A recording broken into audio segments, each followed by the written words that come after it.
This stupid thing was about 400 bucks, and that was on the cheaper side.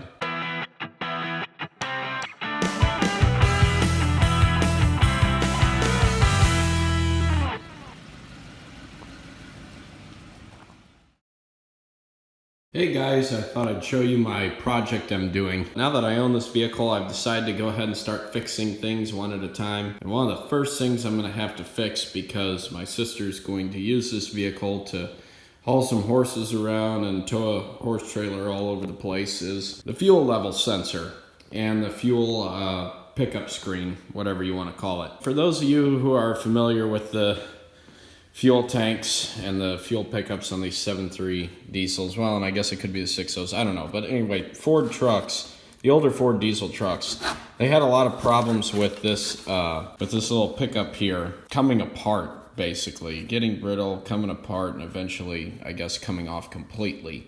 So what was happening is it would separate somewhere in here. I've seen this in other videos. And then all you have that's picking up fuel is this here. You don't have this piece at the bottom of the tank picking up the last of your fuel. So you get down to about a quarter tank or so, and then the truck appears to run out of fuel because it's not picking up that last few inches down there. I'm pretty sure that this is the case because I have had this thing run out of fuel on me and still show a quarter tank of fuel left. The fuel gauge itself started or stopped working entirely, and the gauge just reads full all the time. 99% chance that it's this fuel level sensor in here, the little sending unit. I went the more expensive route. I bought the Ford part.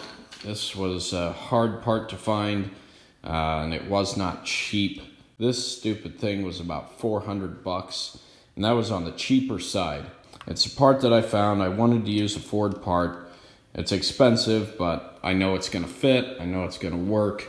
And I'd like to know how much fuel is in my tank, as a matter of fact. It's really easy to empty the fuel tank out on these. If you've seen my video about this thing being filled up with gasoline by mistake, don't worry, it wasn't started and run.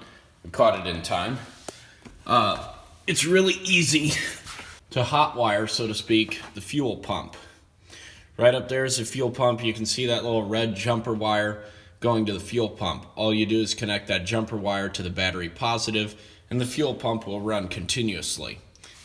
Then I took a little fuel line here, connected it to the fuel pump outlet, ran it over here into my containers. Now there was only one problem with this job. I let someone use it, and they very nicely returned it with a fuel tank full to the brim. For those of you who are familiar with Excursions, you know it holds about 44 gallons of fuel. That would be an extremely heavy fuel tank to drop, so needless to say, I wanted to drain the fuel tank. Like I said earlier about the fuel pickup, it's probably broken, so I didn't get all of it out of there, but I got most of it. These two containers over here are full. I know this probably isn't the best way to do it, but I literally didn't have anything else. I have a trash can here full of diesel fuel too. Don't worry, I followed the SPCC plans. For those of you who know what SPCC is, I've got secondary containment. As you can see, there's two trash cans there. So if one leaks or spills, it goes into the other one, and you don't have to worry about 30-something gallons of diesel fuel running out of the garage and onto the street. Now let's get the fuel tank out. As you can see, I backed it up onto these ramps here to make it easier to get out. I was reading on a forum where guys have done this before, and they say that jacking the back end of the vehicle up helps tremendously. It's almost impossible to get the fuel tank out without it. The only problem I've got right now are these concrete steps going into the house, but other than that, it shouldn't be too bad. All right, so we're underneath the fuel tank here. Looks like we're probably gonna have to take that bolt out and that bolt out. Right here is the trailer hitch to give me an idea of where we're at. We'll have to get these two bolts here out and then these two bolts here. I'm not sure what happened to the audio on my camera, so I'm voicing over this portion of the video. As you can see, I've gotten the fuel tank dropped down from the vehicle. I had to release a couple hoses here. There's a return hose and a fill hose. I'm sorry, that's not a return hose. That is a vent hose and the fuel fill hose right there. There's two rusty hose clamps, but they still came off just fine, and the pipes or the rubber hoses there slid off fairly easily, much easier than I expected them to, seeing as how those rubber hoses have been on the vehicle since September of 2000, I believe was the manufacturer date of this vehicle, and 350,000 miles. I disconnected the fuel level sensor connector there on the frame. As you can see, you'll have to disconnect that before you lower the fuel tank all the way. And then I also had to disconnect the fuel lines. Now there's two lines going to this tank. One is your pickup, where the fuel pump sucks the fuel out of the tank, and then there's a return line where the unused fuel is actually returned back into the tank. The pickup is on the right and the return is on the left. I'm pretty sure that's the way it's laid out on these. If I'm wrong, someone correct me in the comments. But you'll need a quick disconnect tool. Actually, you'll need a couple of them. The blue one and the yellow one, they're two different sizes. The blue one goes on the left and the yellow one goes on the right. And what these little quick disconnects, these disconnect tools do, as you'll see inside the fuel lines here, they release the little spring clips that hold these fuel lines in place. See those four little clips that stick out around the collar of the fuel line there? They actually hold those onto those lines on top of the fuel tank. So you need these special tools to get those off. There's really no other way you can get it if you want to do it within a reasonable amount of time. Unfortunately, the remaining fuel in the tank didn't really weigh as much as I expected, but I still used some jack stands and a floor jack to help me get this tank out here, because even with the tank being empty, that heavy duty metal shield under that tank weighs a lot. So we've got the most challenging part of the job done, and that's getting it out and getting the lines off, figuring out where everything is and sliding it out from underneath the truck. Usually reinstallation goes easier because you know where everything goes, you know where everything's at, and we'll have an opportunity to get the very last bit of that diesel fuel out of there to make it even lighter. There is still a little bit left in it. And here's what we're going to be taking off. We're going to take the little cap off here. And as you can see, there's the top of the part that we're going to be replacing. Now, in order to get to the level sensor in the pickup assembly, you'll have to take this little collar off. And one of the ways that's easy to get this off, because it's going to be extremely tight, take a hammer and a little pry bar here and get the pry bar on the edge. You see these little ridges here? You can just get it on the edge. Give it a little tap. And that'll loosen it up.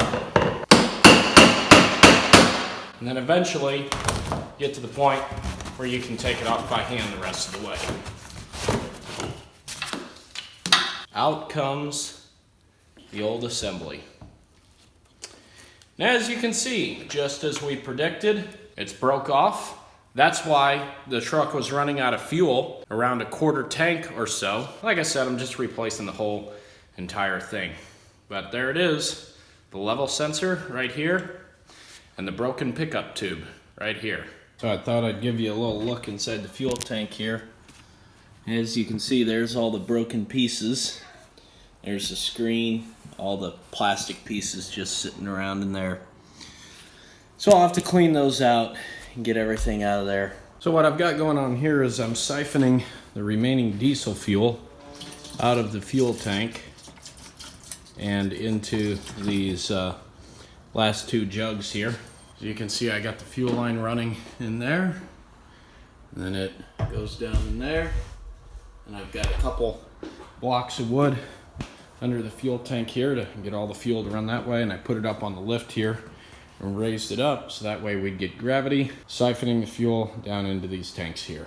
And in theory, that's what I would like to do to fill the truck back up. So here's the fuel tank. I got it all cleaned out, vacuumed out the remaining plastic pieces that were left in there, wiped everything clean. It's completely empty and dry after I siphoned it out into the tanks. There's the broken pieces there, rags that I used to soak up the remaining diesel fuel in there. We're ready to go back together with the new level sensor and pickup.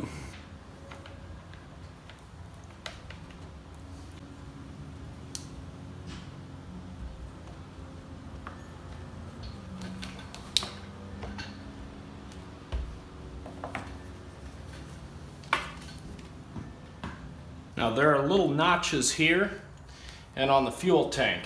If you line those notches up properly, it should seat in place and not be able to turn. Now you're going to notice there will be a little gap. All you have to do is just push that down like so. That's a spring-loaded mechanism that ensures that the little pickup screen at the bottom of the tank sucks up the last of the diesel fuel that's in there. As you can see, it's nice and solid, so we're going to go ahead and slide the collar on here and tighten it up. Alright, so here's the moment of truth. Fuel tank is back in, everything's hooked back up, we're all ready to go. If our problem is fixed, the fuel gauge should read empty now when I turn it on. There we go. That's problem solved. Now let's fill her up with fuel and see if she runs. So I got it filled back up with fuel. As you can see in this photo here, I basically put the trash can full of diesel fuel on my lift, raised it up to create a siphon, and then siphoned all the fuel back into the tank, and everything's working great. So I drove it around a little bit, made sure that after I put some miles on it, the fuel level would go down. There you go. Got a few bulbs burnt out in the dash here. But the fuel gauge moved a little bit after I drove it about 70-something miles. So everything's all good with this truck. Ready for another 350-something thousand miles? Well, it failed before that, but whatever. Hope you guys enjoyed this video. As always, give it a thumbs up if you did. And I'll see you next time with some more excursion videos, hopefully.